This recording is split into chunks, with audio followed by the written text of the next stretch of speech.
What up, Super Players? It's the homie C-Rod, and today I got a meta-analysis. For those of you that don't know what this means, it's pretty much aka otherwise known as the best decks in Dragon Ball Super card game that are winning. And meta is just another fancy way to say that. And Trunks, man. Trunks is meta. Trunks is winning. Trunks is one of my favorite characters in DBS card game. I have many, but man, I'm glad that this guy has flourished after Super Saiyan 3 got banned from Guy's Flex.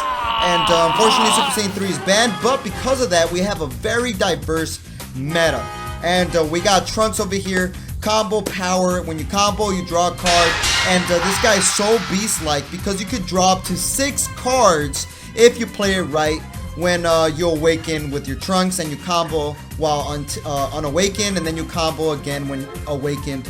And Trunks, pretty much, long story short, you pretty much combo to outpace your opponent, and if it all is not going well, you chain attack Zeno them, and then you outpace your opponent with the draw power.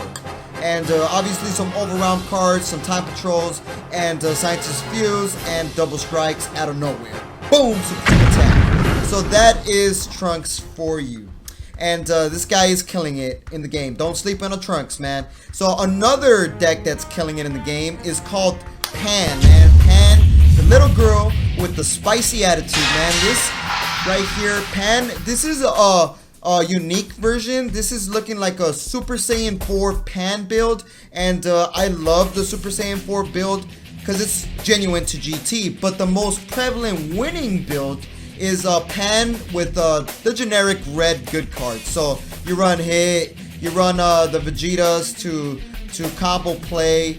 It's pretty much this deck without the Super Saiyan 4 GT engine in it, but it's very good. What you do is you defend a lot, you play it very defensive, and then you chain attack Zeno them, and then after you do that, you're gonna nasty outpace your opponent, because of the fact that some of the Pan decks run the critical Gohan that draws you 2 when you have a little bit of cards in your hand, and that card combined with Pan is just outpacing.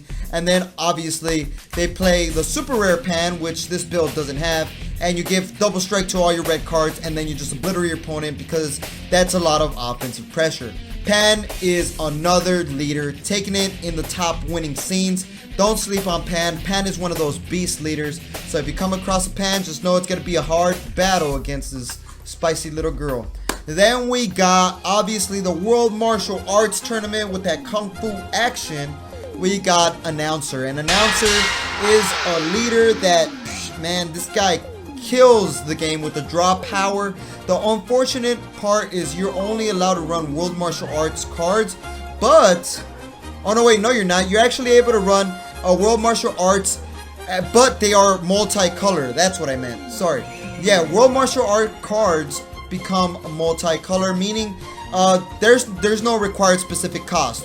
So it doesn't matter what color you're going to be using to pretty much play your cards, thus making the Announcer a very diverse leader because you're able to abuse all the World Martial Arts cards, and they are all super strong, especially the Majin Vegeta with the Goku play. So the way you play this deck is you predominantly just spam out little dudes until you get to 3 energies, and then you spam out your Goku and your Oob to pressure, and then you spam out your awkward situation, and then you spam out the Goku and the Vegeta, and then if you still can't kill your opponent, you spam out, or you don't spam out, you play the ultimate secret rare final episode of Dragon Ball Z, and it's gonna be the final round because you're gonna pretty much win once you drop the secret rare. So that is the Announcer. Very simple deck to play, but very, very strong.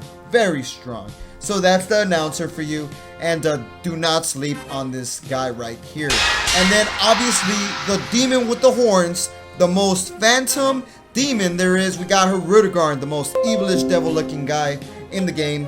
And man, I didn't want to show you the generic red-blue version because that's what everybody's playing. It's another chain attack Zeno deck, obviously.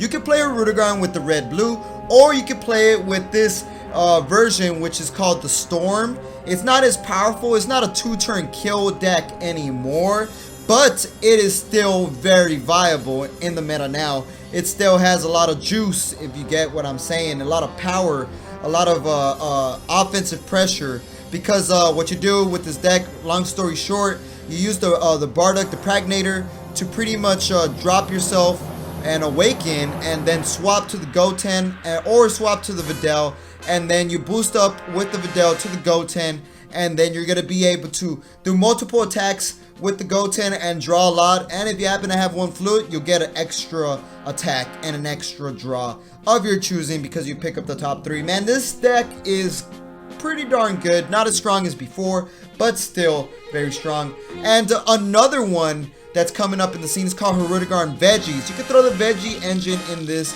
and it would still do very, very darn strong. So that is Robu-ta-garu. Don't sleep on Robu-ta-garu, another viable leader. And then one that's come from the past, flashed from the past, we got Soul Striker, Starter Deck Goku. The first Dragon Ball product from DBS TCG that I bought was his starter deck, and guess what? He's still darn good. This is a starter deck Goku. What you do is you abuse the blue energy and manipulate the blue energy, kind of like Super Saiyan 3, only that unfortunately you gotta attack and it only restands blue energy.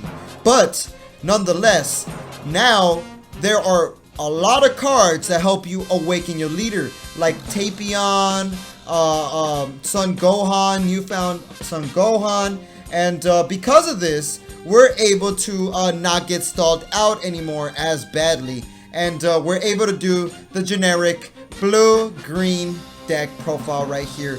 And kid you not, man, blue-green wrecks, and it's still wrecking, so do not underestimate Striker, the Soul Striker, hitting you right in the soul like wazam. And there's multiple versions of this build, but this is the build that I think is slightly stronger.